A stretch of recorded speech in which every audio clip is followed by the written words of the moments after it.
Buenas tardes. Su servidor Miguel Antonio Durán Guerrero, alumno de la Universidad Interamericana de Desarrollo, desarrollando la actividad, la tarea que nos solicitan en la sesión 2, que corresponde a los elementos propios a la audiencia constitucional.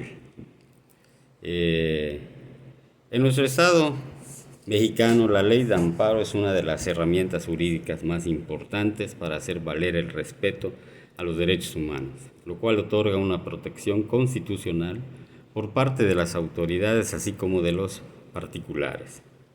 En este caso, en la falta de ley de amparo, el perfeccionamiento y el tiempo para los resultados tienen reales disposiciones modificadas en beneficio de todos los ciudadanos mexicanos. La audiencia constitucional es una diligencia judicial indivisible en que las partes tienen contactos con el juez para ofrecer y desahogar pruebas tendientes a criticar los extremos de su acción y defensa, pudiendo expresar alegatos, y en la que resuelve el juicio propio del amparo mediante el dictado de la sentencia definitiva.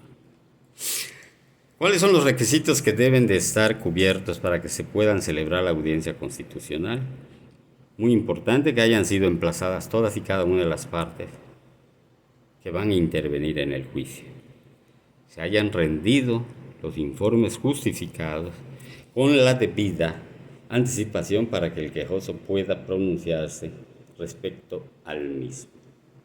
Que hayan ofrecido las pruebas testimoniales y ante la imposibilidad del oferente, del que va a ofrecer y presentar a los testigos, los mismos que hayan sido debidamente citados y comparezcan en la audiencia.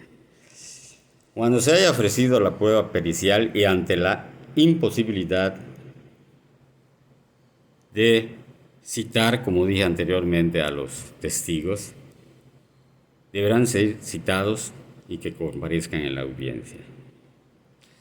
Habiéndose hecho todo esto, se deberá de realizar también una inspección judicial en que haya efectuado la digerencia consciente. El diferimiento de esta audiencia constitucional es la figura procesal que impide la celebración de audiencia señalada en el auto admisorio de la demanda del amparo, en virtud de que falta alguno de los requisitos previamente utilizados. Si faltara alguno de los que antes mencionamos, si no, en consecuencia se tendrá que diferir la audiencia constitucional.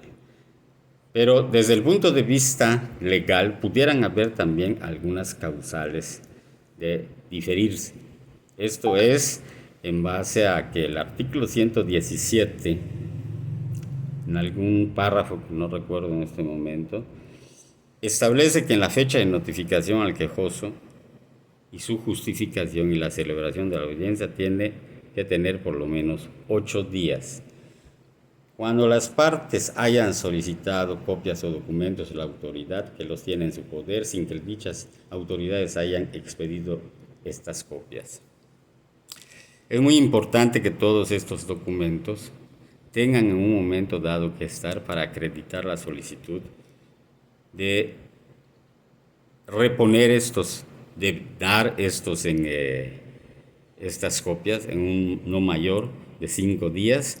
Esto es sin contar la fecha de solicitud ante la celebración de la audiencia constitucional.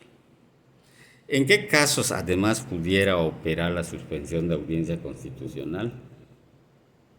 Viene el artículo 122, aquí con mi guía. Si al presentar un documento por falta de ellas, se objetará la falta de constitucionalidad, el órgano constitucional, cita el artículo 122, suspenderá dentro de los 10 días siguientes en la reanudación de la audiencia. Se presentarán las pruebas relativas a la autenticidad del documento. En este caso, si se tratara de testimonial, parcial o inspección.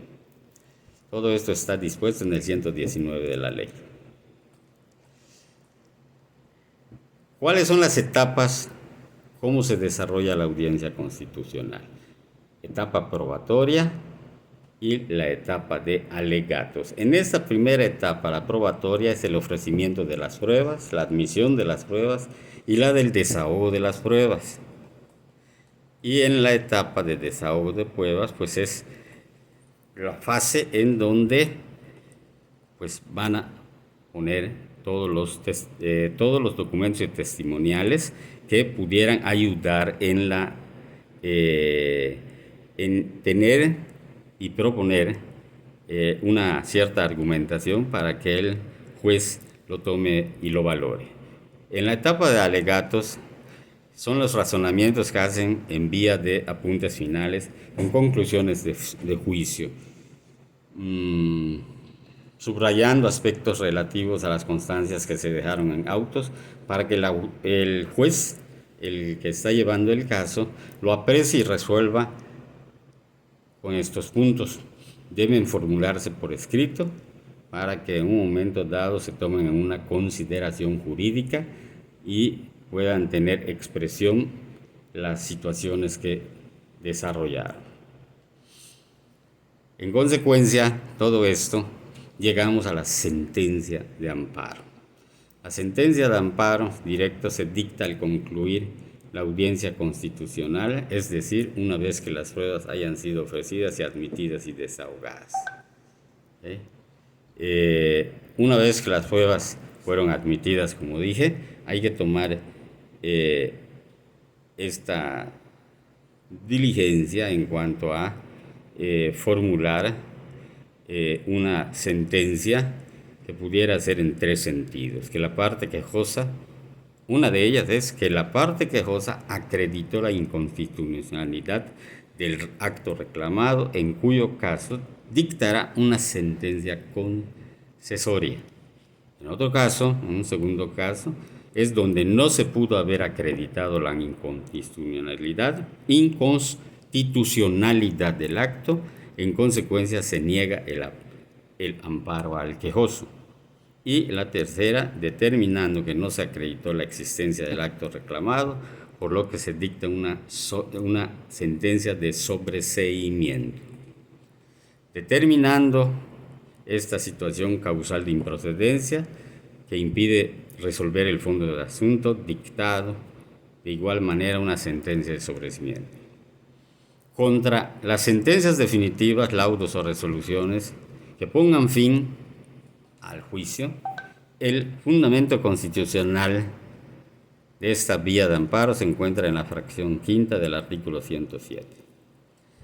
Tratando de concluir algo en esta exposición analítica, es entender que esta institución jurídica, la del amparo, ha tenido una evolución lenta pero constante a través de la historia, que con el paso del tiempo se ha ido enriqueciendo y perfeccionando hasta llegar a nuestros días con todos los elementos que son los de esta ley de amparo en base a la Constitución y son propios.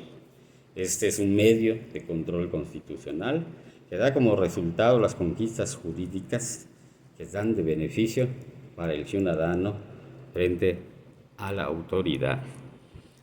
Agradezco mucho esta oportunidad.